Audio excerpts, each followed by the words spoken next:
So, good afternoon to our Inspire Elsie's radio listeners. You tuned into Inspiring Talks with Ilhaam. On today's show, we have the director of the St. George's Home for Girls. I'm not too sure how to say your surname, but your name is Graham. Is it Cairns? Cairns, yes, correct. Okay. They're based in the southern suburbs and specifically in the Wynberg area. So welcome to Inspire Elsie's radio, Graham. Well, thank you so much. Thank you for having me. I'm looking forward to having a chat with you about St. George's Home. So thank you Yeah. for inviting me along. Thank you to the Ah, listeners too. not a problem. Thank you for doing the good work that you're doing. So you have specific mission and values. So what is your core philosophy at the St. George's Home, and how do you ensure that all staff embody these values in their daily interaction with the girls? Because the girls are also aged between before they become 18, so it's like from five till Three 18, to 18. 8 to 3 to 18. 18. Oh, 3 to Yeah. 18. So if you can just tell us Three, like yeah, 3 to how things work 18. there at the St. George's Home. Certainly. So the idea, St. George's Home is a residential care facility. Um, to kind of explain it, previously we used to talk about children's homes, and many years ago we spoke of orphanages. So Okay. if you have that kind of a thinking or concept, then you're almost there, but it's nothing like an orphanage anymore, because orphanages were where children were placed, and they were, because they were orphaned and they stayed there till 18 and so on. However, as a child in youth care center, we look after, we care, protect girls only between the age of 3 and 18. And you look at kids that have either been neglected or abandoned, abused, failed foster care, orphaned girls. So many a time when there's a case that's identified, an investigation will take place. And then after some looking into the background, into what's happened, we are then requested if we can accommodate that young lady.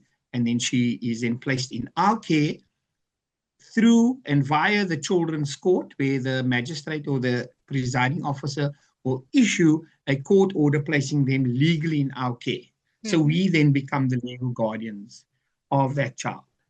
So the idea of like our vision says to care for vulnerable children that needs a home and a loving home in that way.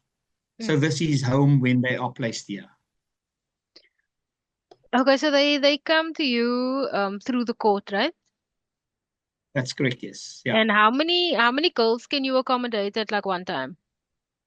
Yeah. So we can accommodate 40 at the moment. We Okay, so do have 40. 39. Yeah. Mm-hmm. So it's 40 our maximum. And also, whilst they're here, we will do whatever we can to ensure that they receive the best possible care, possible protection, possible services that is needed for that child to firstly become whole again or heal Mm. again, and then of course able to leave eventually, and join either the family or the community from whence they came. Okay, so tell us about the approach that you take. So the girls come there, no matter what age they are. What happens first once they enter your Hmm. doors? Okay, so one of the things that we do, we've got child and youth care workers who are the primary caregivers of the children who look after them. Sometimes we call them house mothers. Previously, that was the term we used. Mm-hmm. And then we also have our social worker who does a lot of the therapeutic care of the child.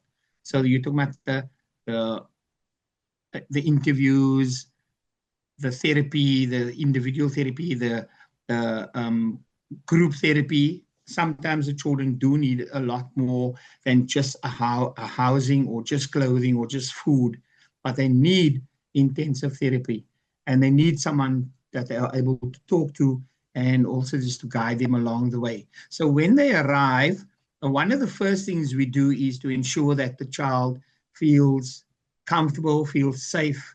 There is that they have their own bed in which to sleep. We ensure that there's clothing, there's in cases where the children needs to get to school, we will also ensure that they're enrolled in school.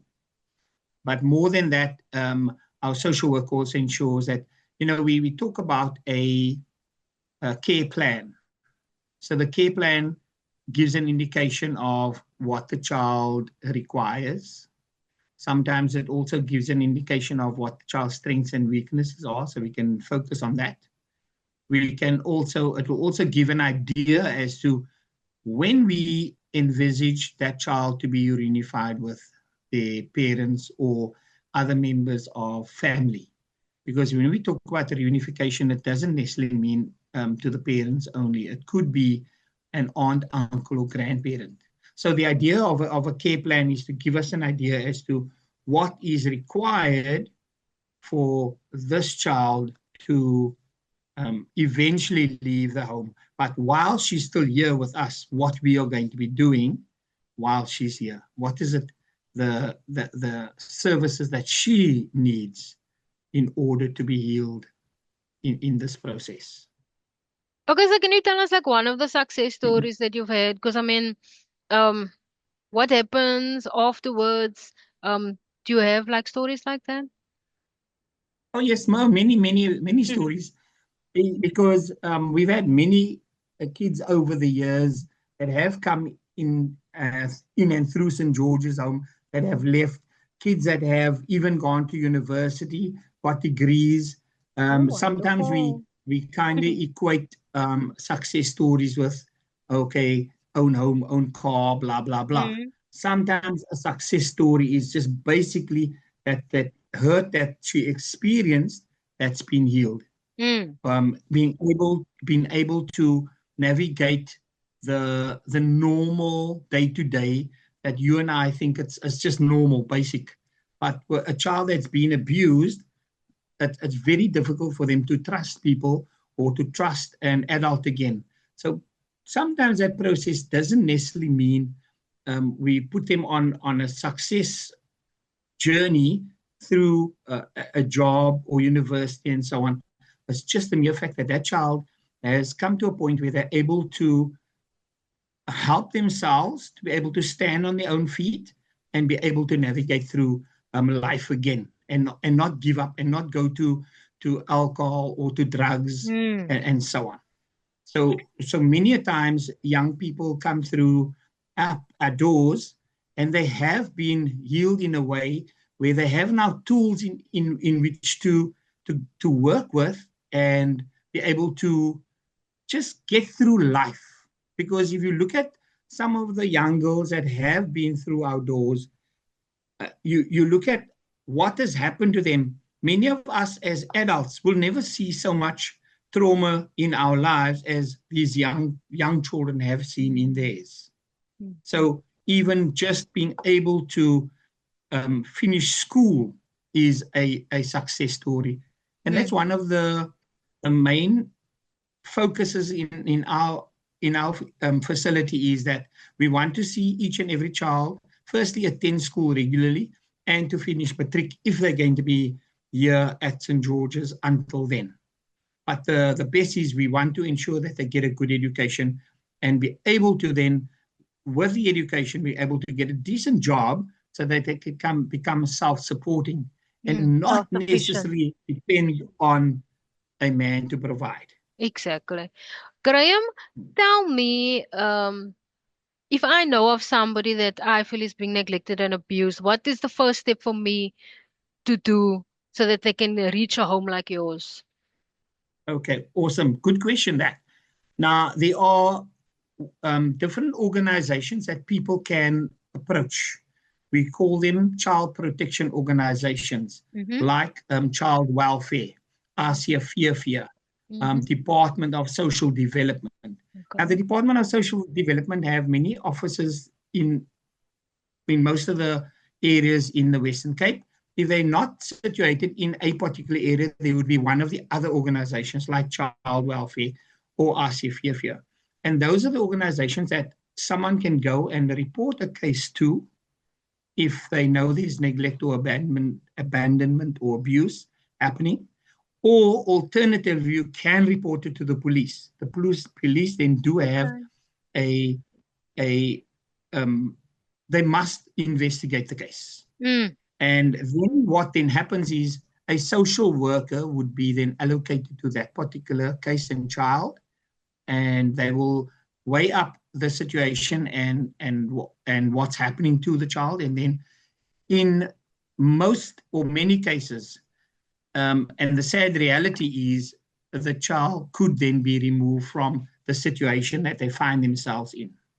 Now, because this is that's where I kind of in have Elsie's River, it's like we would contact Patisa, for example. correct. Yes, that's right. Okay. Absolutely. Yeah. Mm. So, So can so you go ahead. okay, I just want to know like because the child is coming from a disruptive home, right? And so what when they reach St. George's home, they get into a routine. So can you tell us for people in Assis River, we have a lot of problems here. So like what does a normal, healthy routine look like and how will that outcome into a successful child? So like what happens there in your home? You wake up and then what happens? Yeah. Okay. So yeah, very very important. We also find that structure and routine is important in anyone's life. Exactly. Even you think of like rules and regulations. We cannot go without rules and regulations. I mean, you can't play a soccer game without rules. You can't play netball without rules. Same as a human being, there's certain things we need to do on a regular basis to be able. And I don't want to use say to become successful, but just to navigate the life. Mm. So you get up in the morning. So in the mornings, most times it's the kids get woken up about 5:30. They would then wash, get ready, get dressed for school. Then we'll have breakfast at 7 o'clock. And the moment when they're done with breakfast, in the case of our primary school kids, they get dropped off at school. Our driver, they get into the van. The driver takes them to school with the child and youth care worker. And then obviously they spend the day at school. Mm-hmm. Afterwards, when they picked up and brought back again, they will have their afternoon lunch. And then we also have homework time. We also have different days. We have different projects running or workshops running, or even people coming and doing some things with the kids, whether it be dance, whether it be Bible study, whether it be art and crafts. So it just depends on what is ready for that particular day. We Mm-hmm. will then have that. Supper time would be like 6 o'clock, and then in the evenings it would be bedtime. Mm. So there is a structure where sometimes children that have been maybe on the streets find it very difficult to adhere to because they've been allowed to just do anything at any time. Oh, okay. Whereas we do believe that certain amount of structure is very important in anyone's life. No, And structure is it's definitely important, especially when it comes to development and to be on par with correct. the rest of society. Because I think when people slip through the cracks, then they are allowed to do whatever they want to, Graham. And then when it's time to like then they see their peers are doing better than them, they don't know how, they don't know what to do. So these kind of homes are important because then they can learn that structure that they don't get at home. What I wanted to talk to you also Yes. about is your staff. Like how important is it to have trained staff and how important is it to have staff that is empathetic because you're dealing not with your children, with children that come from difficult backgrounds that is gonna challenge you, that is gonna rebel. So like how do you deal with such things? Mm, very important. Firstly, all our child and youth care workers have been trained in child and youth care. So Mm. they do have a child and youth care certificate, level 4 certificate in child and youth care. Very important because you cannot work in a child and youth care center without having a qualification like that. Mm. Because we are also regulated by the South African Social Services Profession Board. So they Mhm. have to have a qualification in order to work in a child and youth care center. So sometimes we've had people saying, "Oh, I've got home-based care, or I can care for old people. Can't I work?" That isn't the correct qualification. So it's important because you are trained specifically in dealing with young people and the issues that young people face. Mm. And many a time, if you don't have that particular qualification or training, you find it very difficult because, as you mentioned, some children are extremely difficult to deal with and handle the cases because of the lack of supervision, firstly, and just being allowed to do what they want to. So now they come into an organization where there is like structure, and they find it very difficult because then we have the rebelling from these children because jy sê nie vir my nie, jy sien my Mm. pa nie, and Mm. all of the whole idea is to ensure that we can gain their trust one way or another. And one of the best ways of doing that is to ensure that you become like the hero for that person. So they're going to learn how to trust you, how to be able to just share and tell you things that's bothering them. Because once you can get that out of a young person, then you're already halfway through because then there's room for improvement and they're willing to be able to just hear and listen. And then we can talk about issues that they are facing and how to deal with it. So our child and youth care workers play a vital role because, those are the ones who are there in the morning, waking them up, ensuring that even, and, basic stuff like we think of tying a shoelace, making up a bed, combing and brushing your hair. We take it for granted because our parents taught those, but a lot of the children have not been taught those things. So now you need to teach them all the very basics. And that's where the important child and youth care, like in our case, the child and youth care workers play that role. You spoke about like the empathy and they're able to care for. Very important because you could easily be rubbed up the wrong way, where in the morning you get woken up and I don't want to get out of bed. What do you do now? Or the child say, I don't want to go to school. Ek wil nie school toe gaan nie. How do you convince a young person that schooling is very important? So sometimes it's a lengthy process. It's not just where we say we fix a child in a month and then things are okay. It doesn't happen. Sometimes it takes years. Mm. But very important that the child and youth care workers are trained and continuously receiving training as we go along. Graham, so say somebody arrives, a child arrives, a girl arrives at your door. Do they stay there until they're 18? How does it work? If the court says that the child mustn't be in that neglectful home or abusive home, do they stay there full term until they're 18? Okay. Now, each court order is only valid for 2 years. Oh. Now, previously, years gone by, and I'll explain why. Years gone by, when a child was placed in an orphanage or a children's home those years, they stayed until 18. But you see, in this day and age, we realize that sometimes parents just need a bit of a shake-up. They might be unemployed, so now there's neglect, and they just happy on their laurels, not wanting to find work and provide. So what happens then is we've found in quite a number of cases that when a child is removed from parents for reasons of neglect, now I'm speaking about, that parents realize, I can't operate without my children. I go find a job. We've helped parents in the past finding a job, getting work, so that they can then support themselves, find a place to stay, and then have their children back again. Now, the reason why a court order is only valid for 2 years is that the idea is so that the social workers working with a case can either look at the reunification process. Mm-hmm. Can the child go back? Is the child receiving the services that she is needing? And what's happening?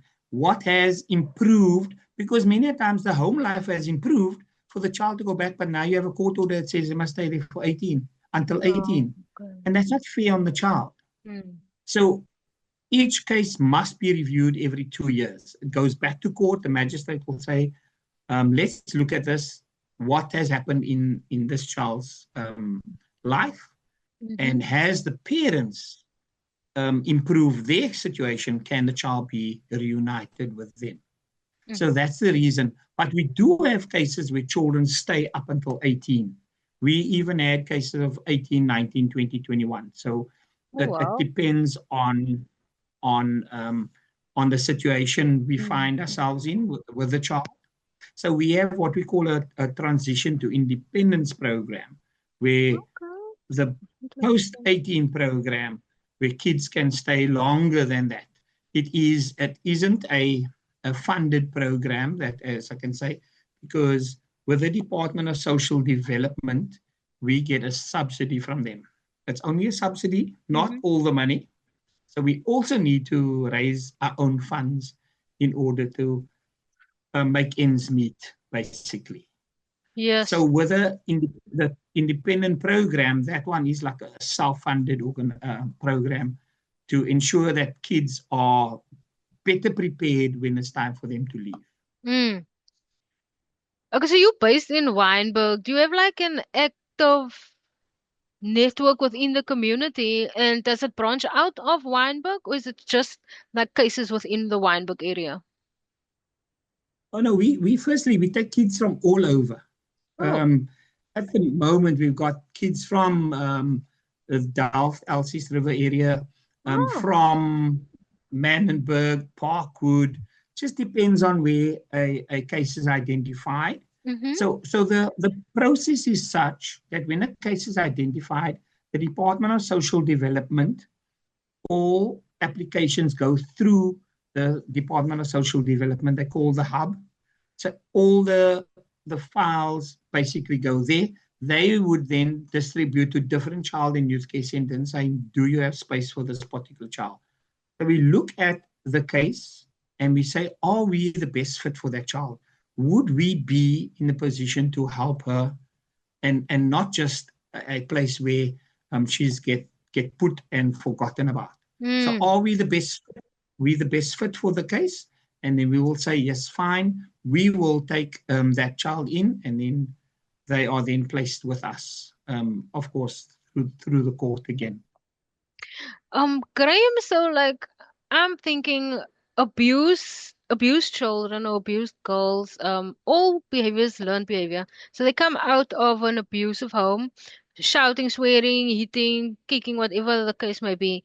So then now they come into a group of other girls, and normally they kind of act out in the beginning. So how do you manage to calm that child down in the beginning? Mm. Because then I have to integrate into your program there at St. George's Yes. Home for the Girls. Like, just give us like, because every time a new girl comes in, it's like kind of the same thing where you have to like assess the situation and then see how they're gonna fit in and get them into the routine. So, like, what has been the cases where you've come across where there's like very violent or very aggressive tendencies, and how do you like calm them down and then get them into the program? Okay. So again, it depends on our initial interview process. So we Okay, so you also have an have interview a process. Can you tell us about that then? yes, yeah. So Mm, before we even take a child in, we will have what we call an assessment interview process. So we yeah. invite the child with Mm-hmm. parents or significant others and the external social worker. So they would have a meeting with our social worker, with myself, with our child and youth care workers, and we will listen to what the case is all about. Mm-hmm. The child will get an opportunity to also to speak about what's the situation where they find themselves in, and then we say, as I mentioned earlier, are we the best fit for the child? So once that interview process has taken place, we will inform the social worker that we are now prepared to take the child in because we've got space.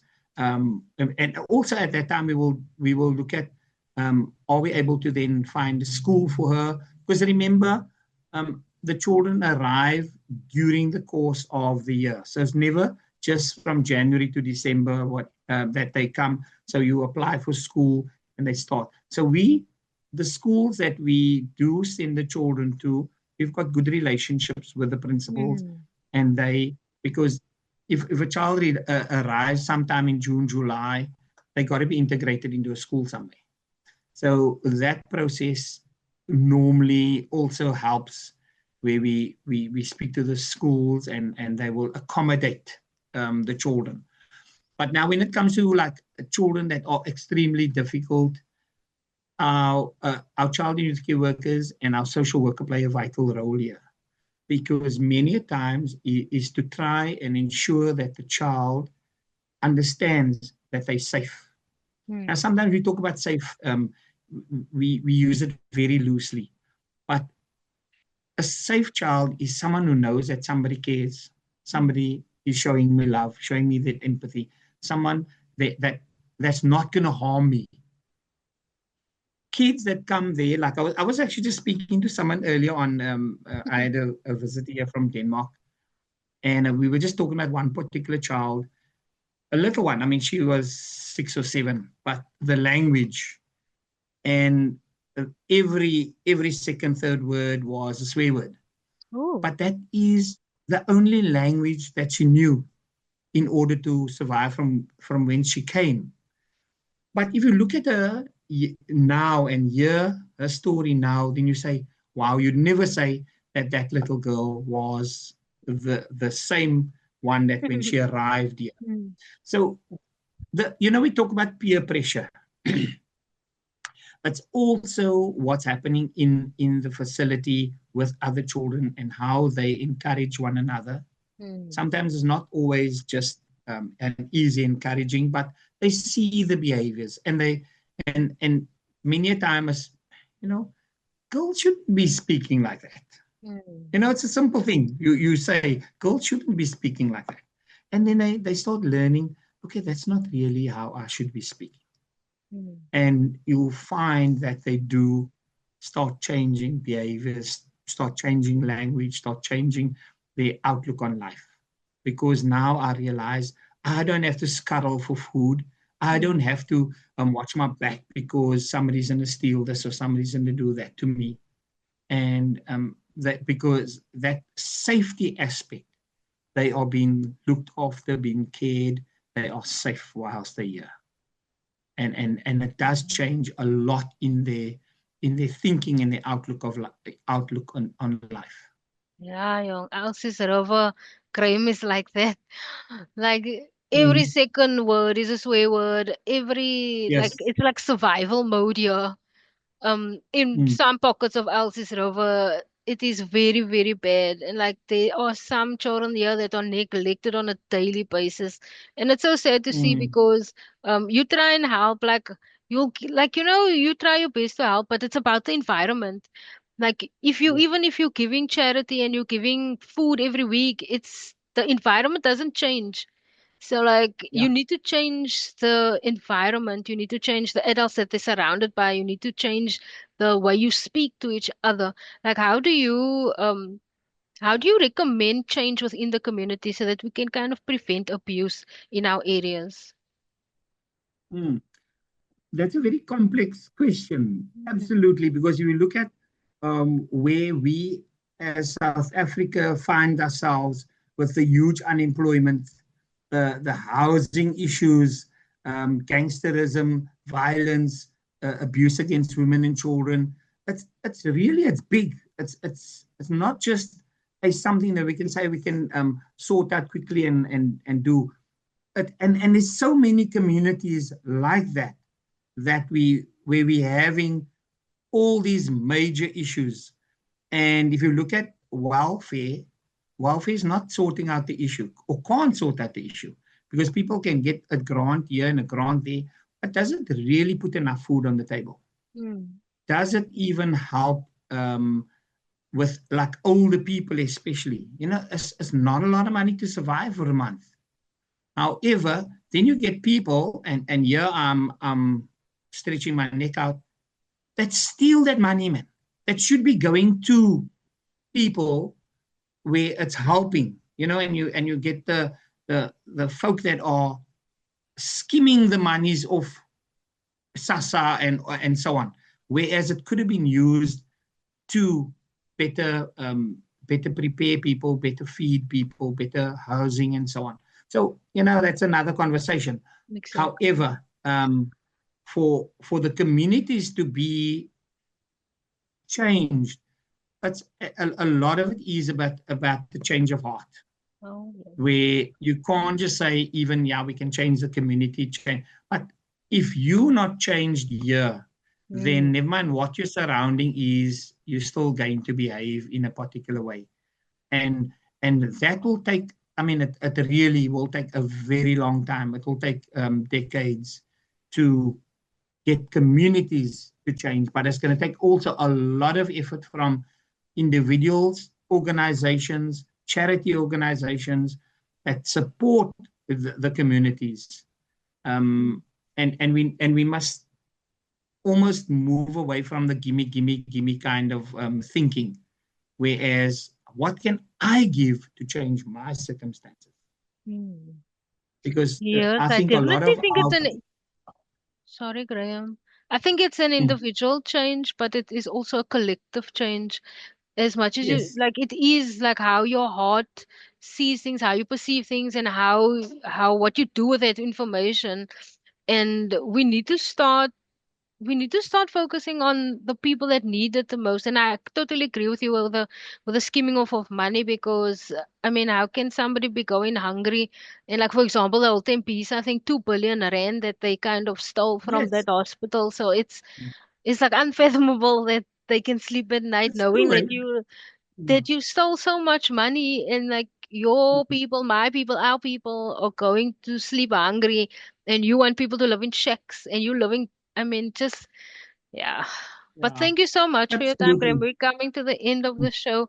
Do you have any last words for people out there, um, regarding St. George's Home? And I also want to know, like, what happens to the girls over the weekends? Like, do they get to Right. go home? Do they stay there? Do you have Um, programs that run there? Like, just for the fun yeah, side of things. yeah, sure. No, no. Mm. So some girls are allowed to go home, and many times it's to maybe even if it's not mom, then probably aunt, uncle. But again, that there's a process where first checks and balances get taken into account, and then we place them with family or others for the weekend. The ones that are here, we do try to make it as easy as possible and as light as possible, because you don't always want to run programs. Because Ah, where's the time where I just want to lump, I want to do nothing oh, to relax, and yeah. play, yes, because you can't Mm. always have things all the time. And I differ very much with people who think, oh, you must have a program every weekend, you must have. I differ with that thinking, because there are times when I just don't feel like doing anything. I want to watch TV. I want to just Mm. jump on the trampoline for an hour doing nothing. You know what I Mm. mean? And that's what we got, a very easy kind of structure in that. Yes, we do have people coming. We do have people running programs, or sometimes like last Saturday, some guys came along and they brought pancakes for everybody. Oh. And that's good, just Mm. come and spoil the girls. So we also try to run our home Yes. as a normal home situation, because you don't want to institutionalize kids that from the moment I wake up to the moment I go sleep, there's something all the time. It doesn't Mm. work like that. That's not life. That's not living. Exactly, Graham. And we want our girls to experience just the general type of life. I mean, our kids are obviously age appropriate, is Mm. allowed to go to the shop, is allowed to go even up to the main road, if need be. So we do have a caring structure. We do have security where we're concerned about their security. However, Mm-hmm. we do also allow certain privileges to do these things, so that you're growing up in an almost normal environment. Mm. Mm. Mm. And when it comes to support from the community, what do you need? Okay. Now, this can be quite varied. When we ask if anybody do want to assist, we always look at non-perishable food items, toiletries, school shoes, uniforms, bags. stationery coming near to the end of the year again for the new year. We also, people do donate second-hand clothing. Good, and here I have a disclaimer: good, clean second-hand clothing, not broken stuff, not dirty stuff. Because some people just take out of the cupboard, throw in a black bag, and bring it here and say it's like they're trying to save the world. Not in my Yeah. books. Yes, Yeah, Graham. make sure it's good, clean stuff, man. Mm, Seriously, because even people bring toys, and their children can't play with it because there's a wheel missing, but they think they're going to drop it off at a child mm, and youth care center. It doesn't work that way, man. If you're not prepared to use it, you're not or your children not prepared to play with it, then what makes you think that it's okay for someone else? We want to instill dignity. We want to instill value in the kids. So don't give them broken stuff. Don't give them dirty stuff. mm, mm, They are mm. also human beings that have feelings. So, Exactly. so anybody in the community is wanting to donate things, yes, at any time, most welcome. And then, of course, if there's a rich uncle listening to the show, finance is always important because Mm, we need to pay salaries. We need to upkeep of the building. We need petrol in our vehicles, which it doesn't come via donations other mm, than financial donation. mm, So that's also very important. mm. So let's keep our girls on track and let's keep your doors open for young girls to become self-sufficient. And I like to use Yes, the word successful because you will be successful if you have a nurturing home. So yes, thank you so much. We're speaking to the director of St. George's Home for Girls, Graeme Cairns. He's in the southern suburbs, in Wynberg area, but he takes girls from all over and he provides a nurturing home and you run that till you get like all the girls to be successful. Thank you so much for your time, and I will be in contact with you again if you're having anything, any events, any drives, anything. My door is open also for you. Thank you so much for your time, Graham. awesome. Thank you. Thank you so much for having me, and I enjoyed chatting to you. Go well, and all the best for the show. Making Elsie's lekker. Thank you. Thank you, Graham.